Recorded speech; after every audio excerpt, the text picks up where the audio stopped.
Our first speaker is Imam Khalid Latif.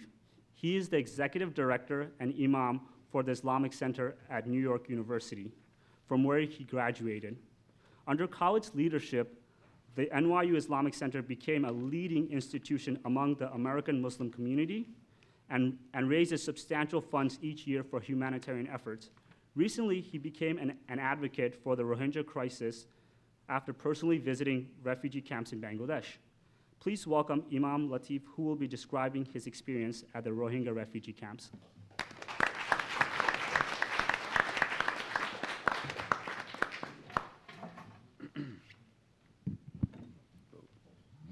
Good evening.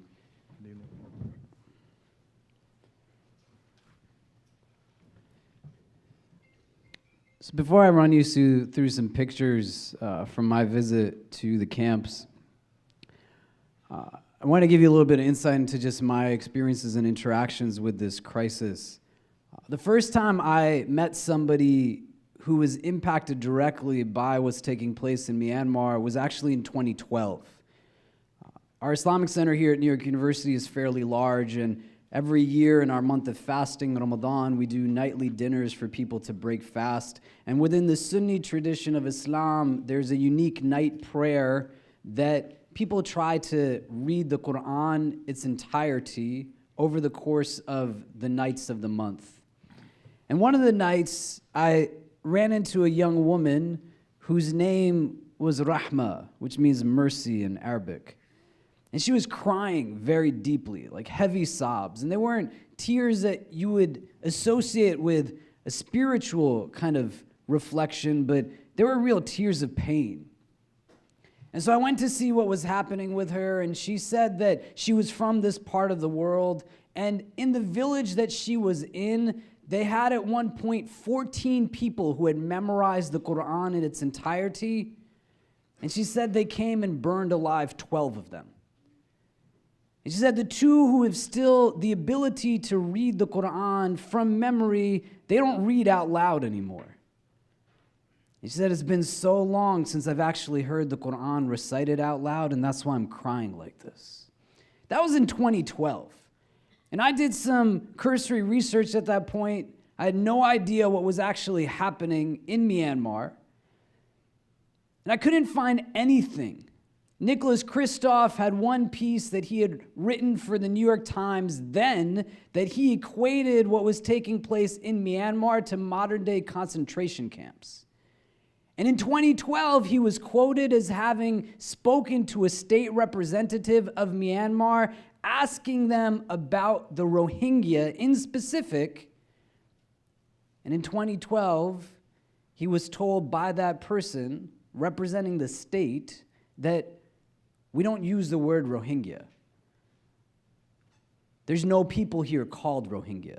It's on the record, you could see it in the Times. When I went to different groups and individuals saying that we should raise more awareness about what's taking place here, I hit a lot of dead ends. And now, more than 5.5 years later, you want to think out what has escalated, not what you have just been told, because quite often we make our decisions based off of narrative that's imposed upon us, rather than becoming informed with what's actually transpiring. And so when I went, it was maybe about a month or so after the government of Bangladesh had opened up its border between Myanmar to let in refugees. And there's probably already about a couple 100,000, give or take, that were in Bangladesh. But in those short weeks, 500,000 more crossed over the border. And they were saying at that point, at least 1,000 more a day were coming across the border. And I wanted to share with you just some of the people that I met so that firstly you could understand that these are individual people, not just statistics. And that 500,000 has raised itself to about 700,000. With the additional 200 that were already there, you're talking about 1 million people that are refugees, many of whom were already internally displaced. And what they fled was just ethnic cleansing, sheer genocide. The numbers that I was told when I was on the ground there were probably of the hundreds of thousands that were on these 3,000 or so acres of land that had been allocated by the Bangladeshi government, about 60 to 80% are women and children. They're living, after walking for days, fleeing violence, on undeveloped land in a developing country, no access to a lot of basic resources, needs and necessities not being met. And for many of these women and children, they're not walking just as you and I would walk casually around in the city, but most of them have left fleeing bullets being shot at them. They've left after they've seen loved ones killed in front of them. I walked through those camps for about a week, and I couldn't actually go into Myanmar, which I wanted to. There was tons of relief organizations that were on the ground there, not given the green light to do work, but they were collecting media to raise awareness from all over the world. And they said, you can't go into Myanmar because you will be killed if you go in. People who were Muslim that were coming from different parts of the world had removed headscarves, shaved off beards, because anything that even had the word Islam written on it was being torched at the border. There wasn't one refugee that I met who couldn't say to me that they hadn't seen loved ones literally burned alive in front of their eyes. There wasn't one refugee who I met who couldn't tell me about neighbors and family members being barricaded into homes, the homes then set on fire so that everything that these people owned, along with they themselves, was burned down to the ground. People telling me about literal villages that were lined up one by one next to each other and then shot point blank, and then whether people had actually died or not from the bullet, acid was then poured onto their bodies. As we talk about 500,000, and even on the lower end, 60% of those are children and women, fleeing from bullets being shot at them after likely seeing their husbands, their fathers killed in those ways, let alone generations. You want to really be able to contextualize as best as you can. The other thing that I'll say before we go into more specific narratives of people is that when you're sitting here, you have to sit here with real love. Because if you let your motivation and compulsion be something that's through guilt, a sense of sorrow, the way many of us are emotionally reactionary to so much that's just thrown at us on a cyclical pattern of being informed through media or social media cycles that says, now there's a fire, now there's a shooting, now there's a bombing. And each and every one of us internally says, I should do this, I should do that. But then we end up not doing anything because there's not real presence of what it is that we can actually do beyond just the moment through which it's just thrown at us. And when we do have reflection, it comes from a place of negativity. And why I say not to make it motivated by guilt or sorrow or anything like that, because then you're making it about you.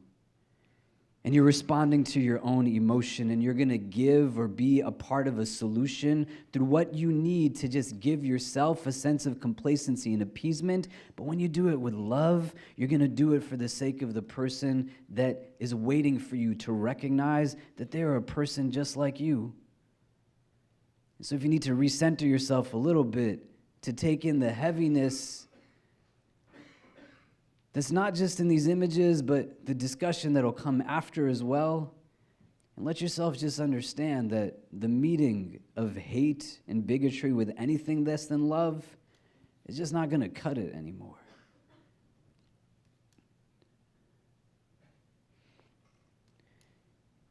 The children that we have pictured are children who are all fully clothed just because the pictures we were taking, we did not want to be disrespectful. The majority of children did not have any clothes to wear. There was one day that I was there that 1,100 children crossed the border by themselves. 1,100 unaccompanied children. The fortunate ones from amongst them were likely just separated from their families. But in reality, most of them probably saw their families killed in front of them.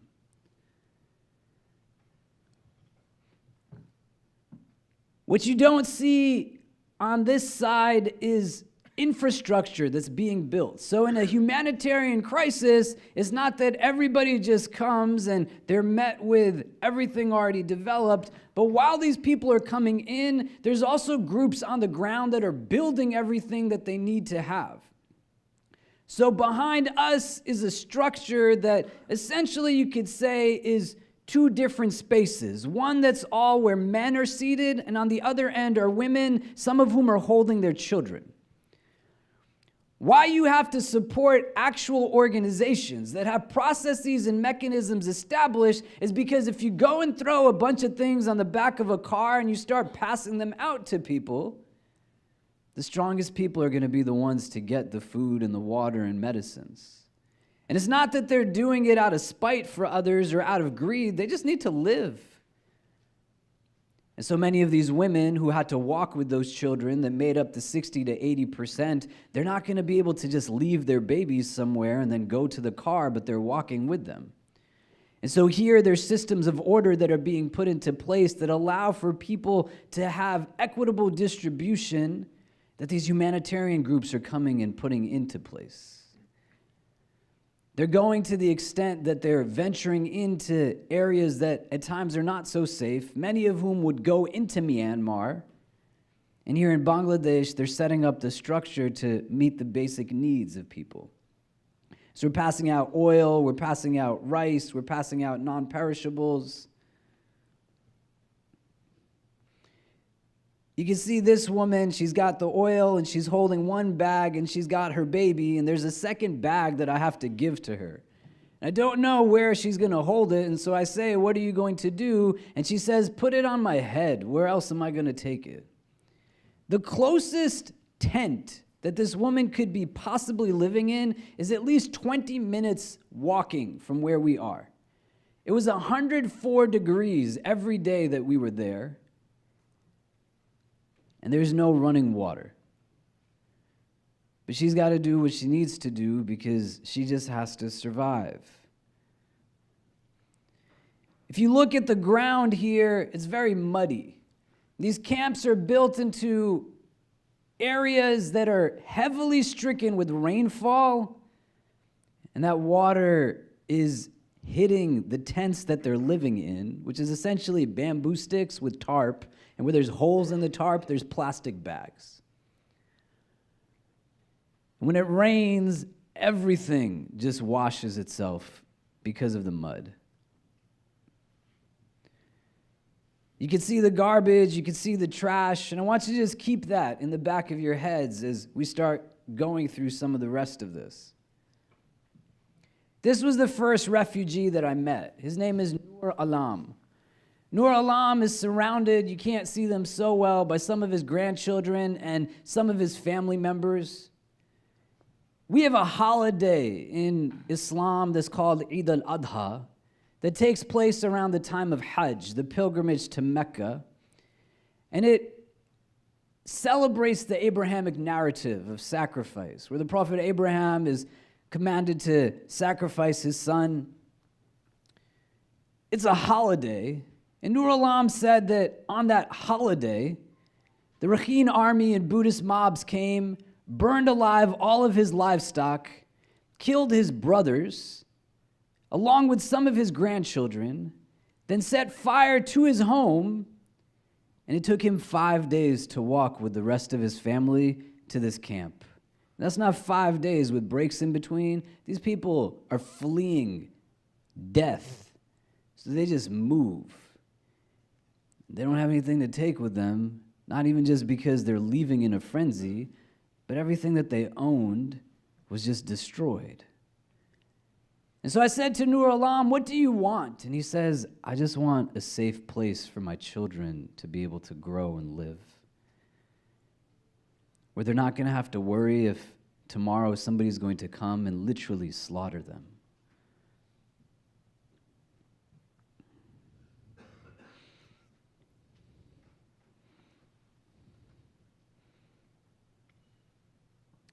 This young woman, I don't know her name, but we were shooting a video at the top of a hill that essentially had hundreds of tents in a about 60-foot drop in a valley in front of us.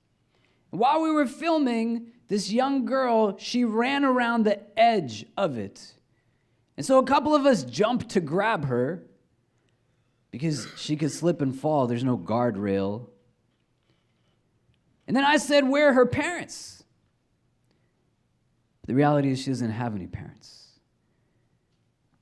But what you have to understand is when you're an orphan of genocide, literally every single person in the world that knows this girl exists, they themselves no longer exist.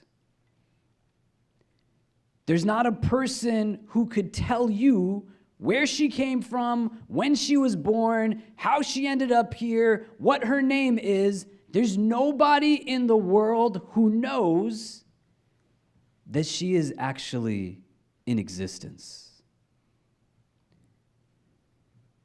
I want you to sink that in for a little bit, because loneliness is something that many of us have experienced at different times.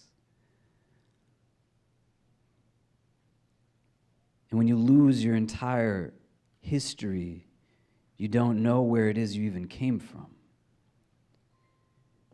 But it's not now that nobody knows. You and I know.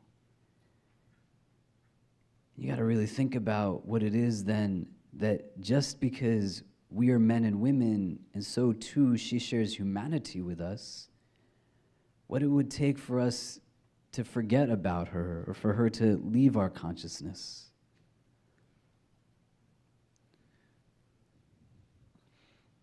And still is remarkable just the level of resilience and contentment, especially amongst these children.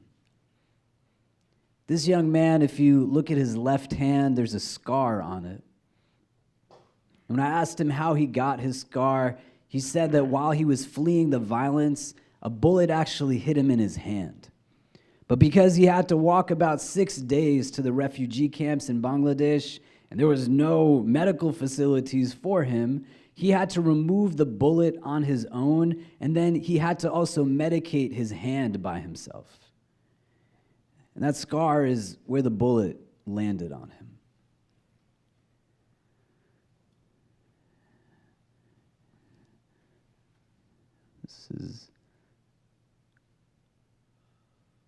I want you to look at this water. What ended up happening in a lot of these areas where they didn't have running water is that there are just craters in the ground in which water is collected.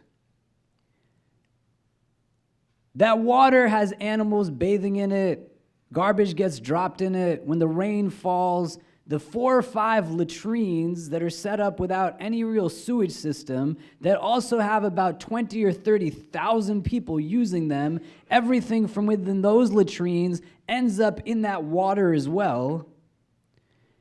And then a lot of people drink that water because they have nothing else to drink. This woman's name is Asya Khatun. When I was there, she was 8 months pregnant. Asya Khatun had her daughter with her, along with the daughter in her womb. Her husband was still alive, but she too saw many loved ones killed in front of her as she fled. This 8-month pregnant woman walked 7 days, 8 months pregnant, as bullets were shot at her, and she had just seen family members killed. And I asked her, what are you doing with the water in front of your tent? And she said, I'm gathering it to clean the house and wash some of our clothes and items and other things.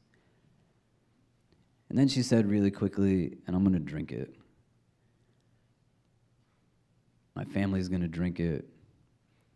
She said, we don't have anything else to drink. What are we supposed to do? She said, my daughter, who's alive, she's already really sick from it. She said, I have no idea what it's doing to the baby in my womb. She said, what other choice do we have? And what some of these people were doing, they were taking the water out of these things taking a simple sheet, like the scarf she has on her head, and running the water through that. And I said, "What are you doing?" She said, "This is our filter." She's 8 months pregnant, man.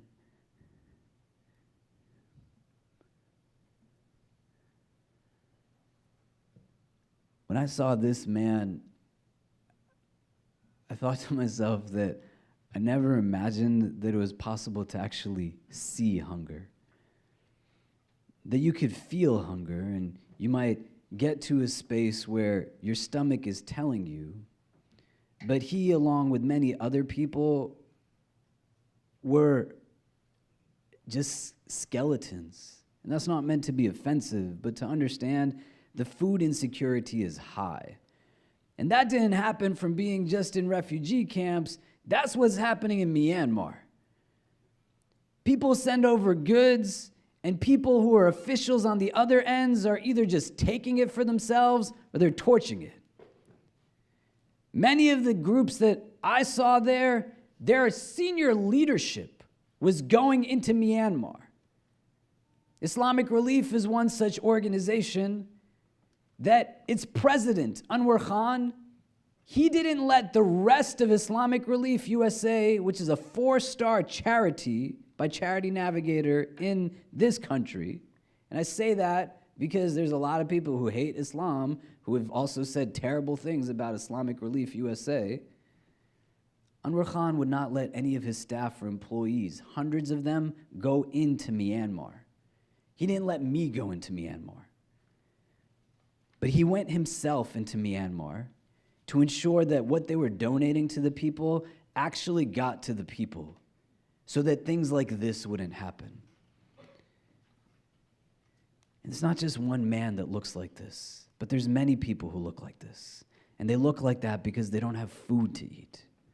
And the people are still just trying to build for themselves. That where they are is 100 times better. There are movements now that are saying that these people should be sent back to Myanmar, that they're being told that nothing will happen. If they go back, they will be killed. There's no ifs, ands, or buts about it. They will be killed.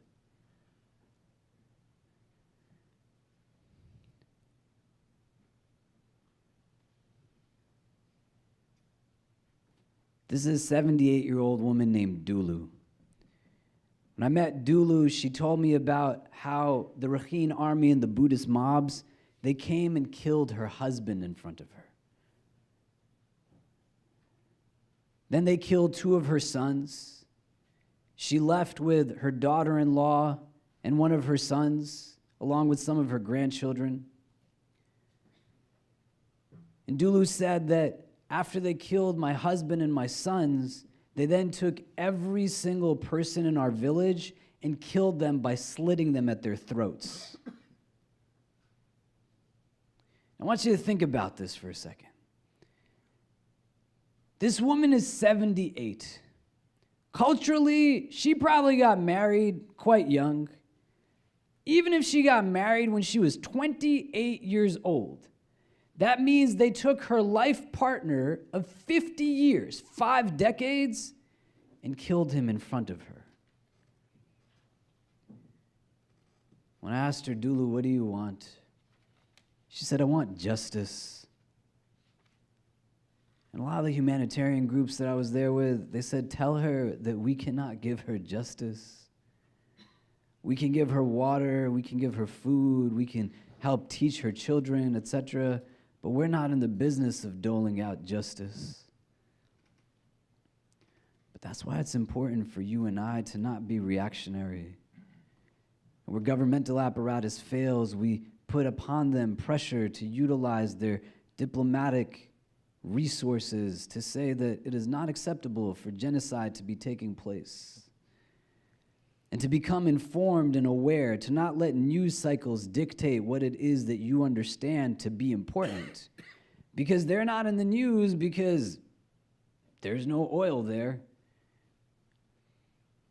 We're not looking to launch and intervene in any way under the guise of freedom and democracies. because it's just essentially a bunch of brown people that are being killed. And they've been being killed for years. But their biggest flaw is that they're just human. And there's nothing else in their part of the world that people are so interested in, so they just have to deal with it. The first day we were there, many of the groups, when they were filming content, they said, you can't use the word Rohingya. The Myanmar government, not the Bangladeshi government, the Myanmar government said, if you use the word Rohingya, we won't let you into Myanmar.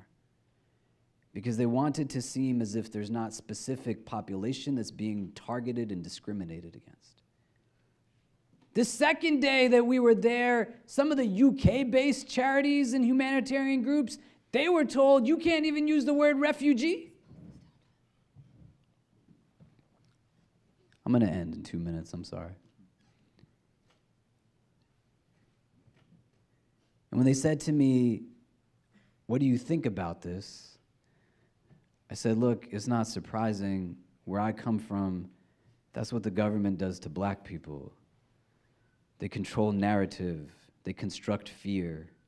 They make us believe certain things about minority populations, erase identity, make narratives invisible. That can't happen here. And they said, well, what do you think? And I said, I've been in conflict zones before. I've been in refugee camps before. That's not eye-opening. It still hurts my heart. But I said, what's killing these people is not just the perpetrators of hate, but it's a global epidemic of indifference, where especially when genocide transpires, that's essentially what it is. Because when genocide happens, it's not just those that are committing the acts of violence that are killing people, but when genocide happens, all of us are killing these people. And we've gone through this world where we've said that we won't let it happen again, right? A Holocaust happened, Rwanda happened, Darfur happened, Bosnia happened, Somalia happened, Chechnya, Kosovo, things are happening. This is happening right now in Myanmar. And you should not think of it as anything less than genocide. There were days where we went to the border, and in broad daylight, you could see fires being lit over the horizon. The one day where there was commotion in a camp, when I was on top of a hill with a camera person, and all of a sudden, hundreds of people, men and women, came around us. Literally, this is us, and we got swarmed. And they were all just looking over the horizon at a deep, dark, black cloud of smoke. There was another fire being lit, and they were remembering what it was that they left from and the fact that there were still people there that it was happening to. And so you're here tonight. Make sure that this isn't the only night that you recognize the role that we collectively play for our brothers and sisters in this space.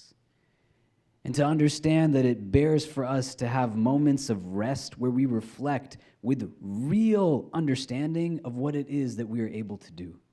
And don't undermine giving money, because there are good people doing good work, meeting the needs of these populations to just have simple food to eat and water to drink. This is the last thing that I'm going to say. I'm sorry that I've gone over time. People ask me why I went to this place. Firstly, it was so that I could show my students and my community that it doesn't take a lot to go and be with people in their struggle. And a lot of us have to be able to recognize that we have the means and ability to actually go and be with people. If you are a student at this university, or a student from any university, or you have a skill set, a credential, some type of knowledge, spend some of your time in going and being with people where they are. Leverage some of your talents, your understanding, for the sake of individuals who are in need. Because I would say to you, my man, that it's not just the people that we need to think about, but what does it say about what's going on inside of us? That we see inequity, we see injustice, we see opportunity to help and alleviate some of these social ills. We have the means to do something about it, and we still sit back and watch and let it happen. And I would say that would be more worrisome to me than anything else, that my heart is so entrenched in wherever it is that it's not compelling my body to get up and respond with real meaning and real substance for the sake of those that are waiting for us. That's why I said it's got to be about love. So tonight, make sure you give with love. And when you leave from here, make sure you give with love. And at the very least, please remember our Rohingya brothers and sisters in your thoughts. Thank you.